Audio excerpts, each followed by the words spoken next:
How to turn on autofill passwords on iPhone.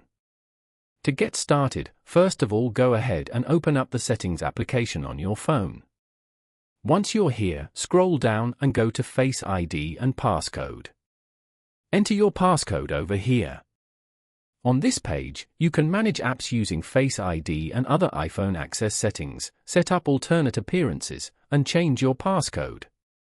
Then, go to the Use Face ID for section and turn on the password autofill feature. Autofill is used to automatically fill login details like usernames and passwords into apps and websites.